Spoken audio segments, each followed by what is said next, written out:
just a comedian like Kevin Taylor and that part added. Not that part added. Said what Tiano. Son no address a month for son or 2 months for.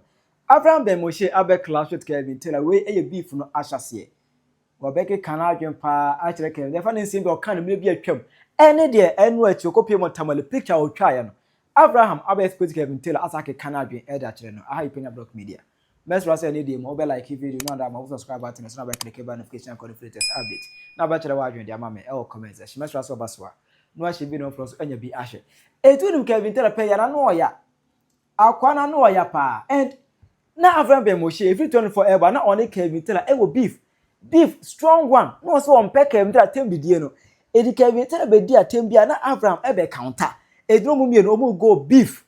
Na Abraham e be speak Kevin Taylor like Canadian chile no twagina no so pa hard one. I remember answer sadali issue ni twa mu kura no afen na Abraham so no esebe why ekuro ni foforo ebe so si Kevin Taylor so just na oma no enya na home na 2024 ana Kevin Taylor be video na say o twabo burgers for the Ghana from 2 kwai wa man for man so USA ni Germany no mbaga na me from burgers no Kevin Taylor ebe expose be kan se me kire wo mu e ma the next so be cause burger from wo mu ba ye say o mu abrochiro mu do mo yiri basement no omo do mo yiri basement so mo omo bra bi o USA omo mo bra ni capren omo Ghana omo just person na omo wuro mo de hye omo haramo arase beso omo da show mboto ha kwansima enu echa ke mtra ba Ghana okopie mu okaso obokuma se wantima ma okopie mu tamale no ho no the picture bi airfly ye komna se Kevin Taylor ene se botirem wa dress what hwehwe emiamia to so no she spectacle na space wayi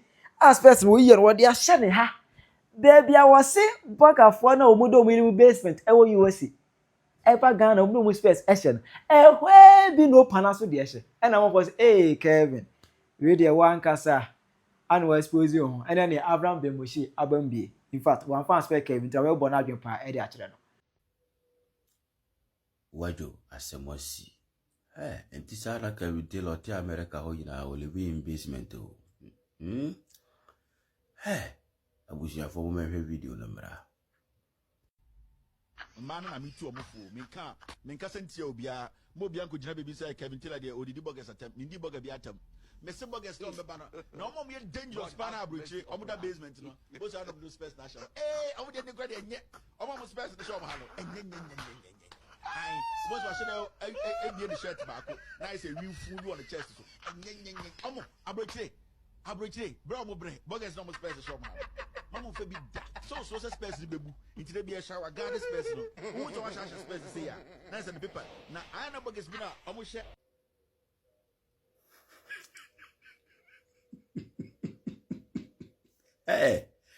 sa kwane di ohuru sa no o she basement ho no sa no videos a o ye Ghana for ni na no ankasa ne lifestyle no de videos ye de etuma Ghana for no but sa na Ghana for na dwen ye de enko so afi oba Ghana mo hu oba Ghana sa afi mo hu mo amo no mudi na chia ye ka hwe a mo de mo se monte oba Ghana mo tse nsema akwa we nya nipa dasania obe yisu amano especially ya e welcome to no di abogafo atem na tse odi obuntare she nto sana ni nyina na eyo no a ne ho nsem na no ye dey o katre Ghana fo no bet na Ghana fo no nye dey enim kopem so yisi wa dey wa ba Ghana wa onu ankasa be dey aba be ko fa mo dey atre Ghana fo mo hwe untare she obi a wote America ti America untare she mkura nye but ono na me blame no because mostly no enye omo nyina mom but mostly no omo aya omo ware white no dodo na no omo ntare she no eya mba na ne choose ma omo ankasa dodo na ya na omo ni option because o kwa akoto atare ya ono wife no mo joint account nti o ko akoye shopping ya o wife ni di etiri obare ne be choose ama say I like this me pe we nti wo to na kwose nti obare ne be choose ama nti e hono de mesere mo a ya aba ko zira ka bi de la kakra why nti ntare shem ne de e betimi abase ne yere na na e de ko choose ma no because aha o ware bronyini oni bronyini nete niema bi wo a oni choice wo ho unless the ban because or no pay now be the obey a man. Nanka Kevin Taylor na anka san the way and no ya unya man for our 2 mohono. Or no menyes was on one casabitu to the pam ya shop so to santare we are the association or no. Because a could be an asema bana wanyana and canipan addressing we are canipan and kawawu to a no mum. Ah, no criticize a man for Nedi Abadia was a Ghana for so the day. From Canada, Nado na another background of Mutano or no one Casano or Cano Hono correct. Because as ma okay, you chaboga for Mulivu basement.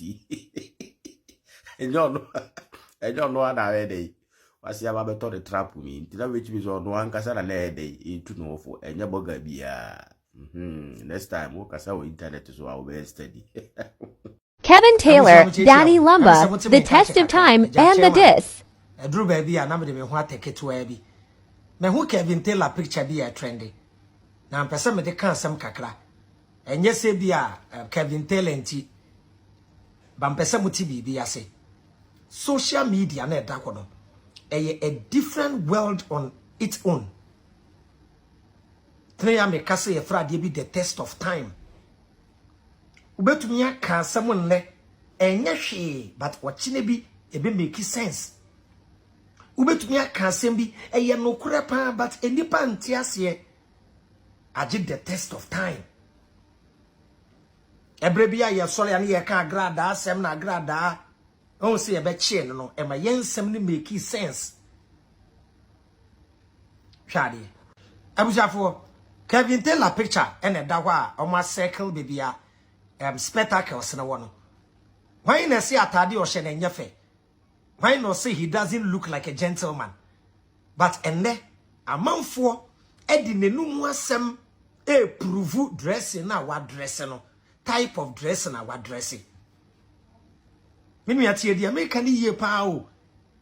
Eye Sara ena wenum asem wa beka ne nne no ebetumi ya hantil in the future ebra na camera ndi kono. Asemo be kano tina wa Bible ne say ensem hunu a onipa beke bia no bebu amu aten ende no ye wo social media ye wo internet ya e capture na yetumi abode a kire wo. But in reality there is no camera that will capture certain words that will hurt you in the future, that will punish you in the future, or that will bless you in the future. Oto buobo banya eba wo awoso de wo be ka bia gu mframem e ko chinchin a epe wichiri kwan even duabo wo bodua na enye ndipa ne kora na esunsun sanso samba wo so ka dressing boni bi anim na mum mama yentie de Kevin Taylor e ka fa dressing ne ho na fa adesua efremu me ba sesi a baby say Kevin Taylor de odidi burgers atem mindi burger bi atem me se burgers no be ba no mo me dangerous pan abrochi omo da basement no bo say no space national omo de grade enye omo mo space de show mo ha no enye ai bo say so e shirt back na is a real food on the chest so enye omo abrochi bro mo bre burgers no mo space de show mo ha no mama fe bi da so space ni bebu inti de bi e shower garden space no who to wash space say ya na say the paper na ana burgers bi na omo hye space ana omo ni say oh ba ku bi ho anu come I want space no omo we mu de ati girls mati the permission tell the America de bi na me code ba kwa mamo de bi na me code ba kwa mamo omo ba so a most of the sneakers ba ku bi I say short.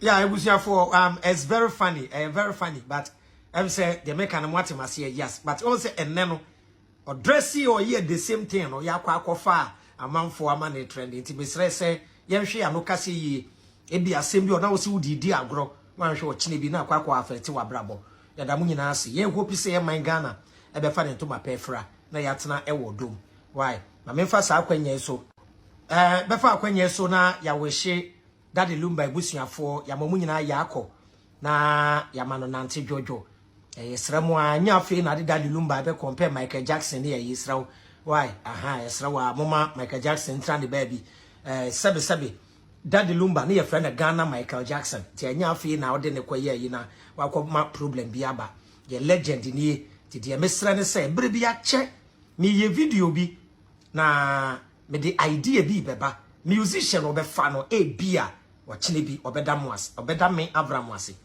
me ye video and am say ye new artists musicians no omun try say they will do more videos more songs with the older one because wu and then anko bi ne Daddy Lumba wo nwum anko ye proud musician ba ko bi entumi take the initiative say obeye a full album my time with the legends amachi dede wo ho no wa contact no ambule wo ho wa contact no musicians akese omo ho no wa contact omu nyina wa ye full album me say ankato ni sika odi be make no yesra mo pa why yesra legend for ne so say nkoda na ba na omo ma be ye nwom a eye daachi asem nti na mo beja mudin wonnwom ekoto a young artist so a you are still living in that generation yesra mo nkoda ne so ba na mo tete ne ma so mo why ye legend for ni nyina mo aye mbom aba so no ye da mo nyina ase mehu se binu mo ye na afi na mo ka Lumba asem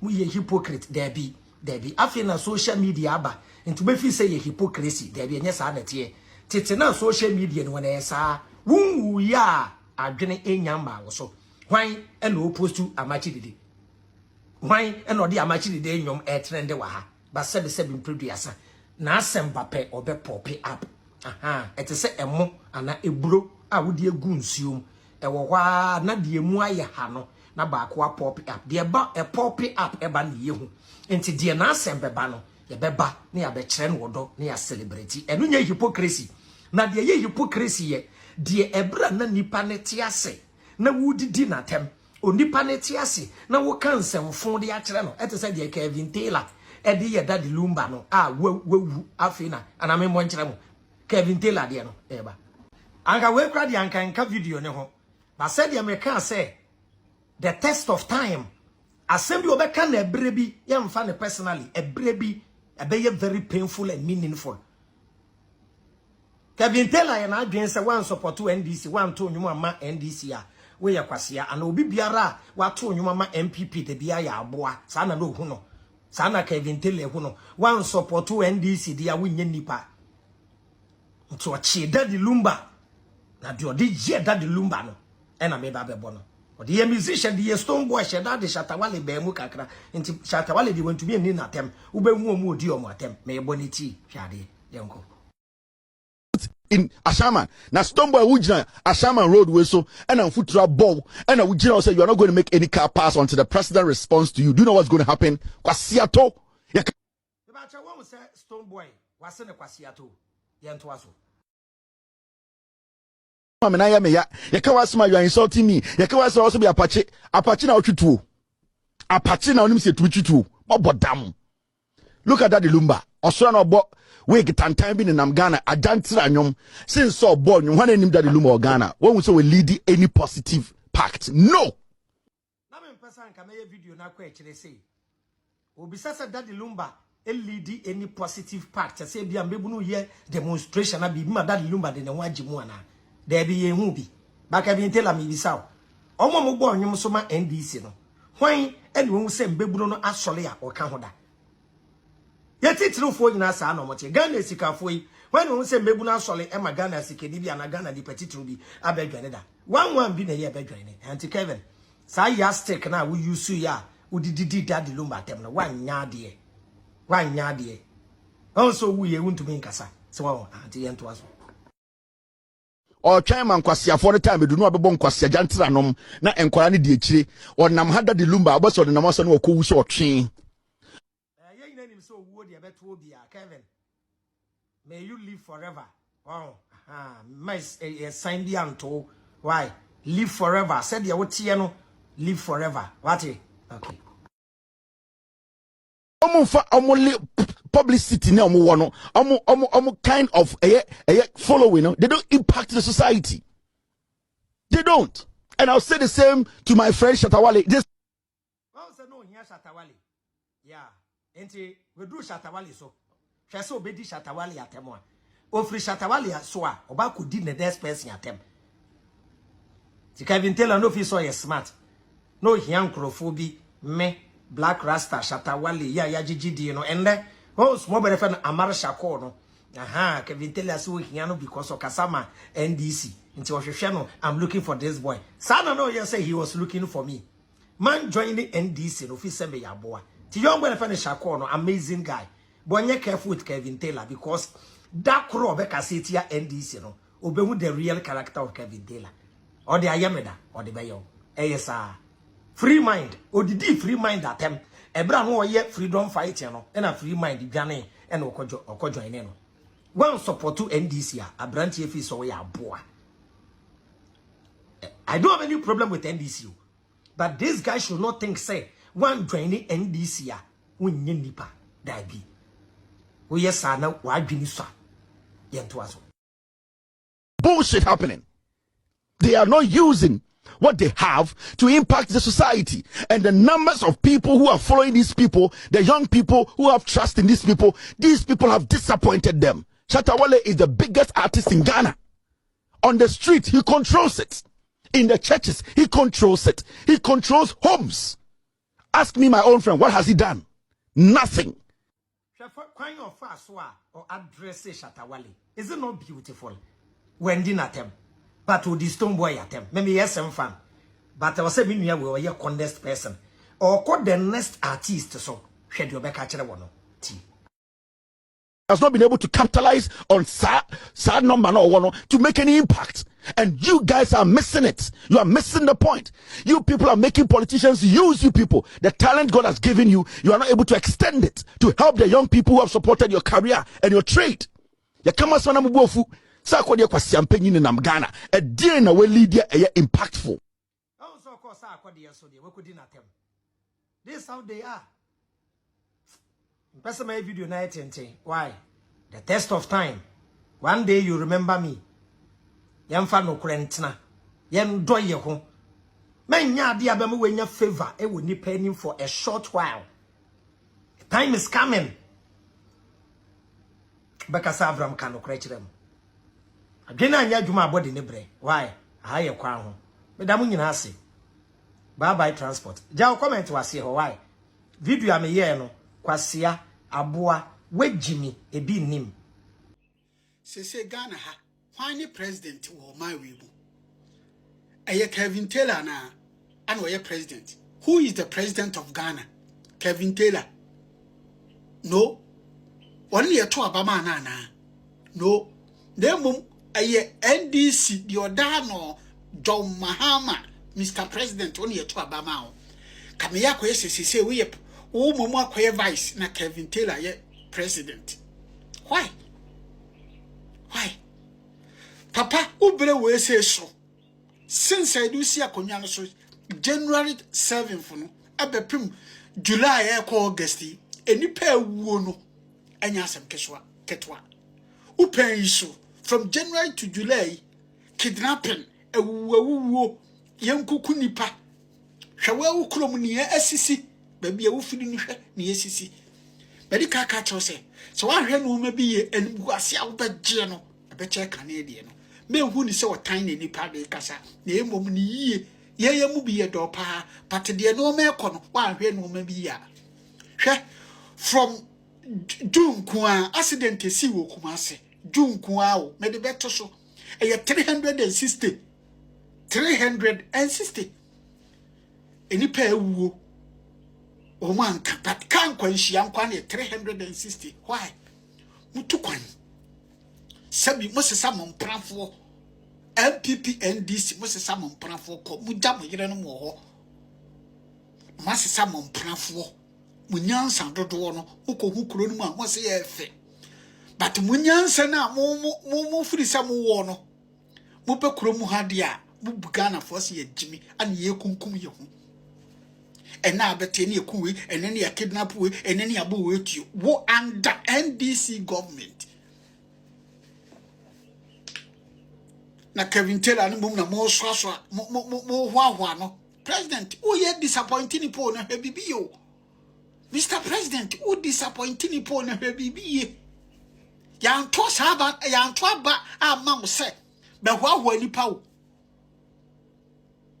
Yesifa no kore pepe yo because we see ye Ghana foforo ye dia. Ayesa wo no kore no papa o mani daddy. Le jai dia wo ye no.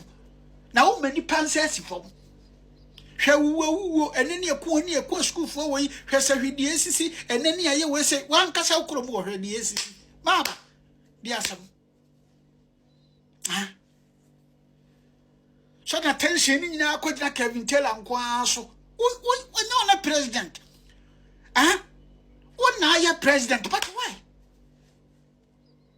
any pay wo ni de money hwe would free Accra ha nsakra na wonu nsawom donchen ne so no e be take you be 2 hours se kwan se ye dia yo so mu gusu yo I don't know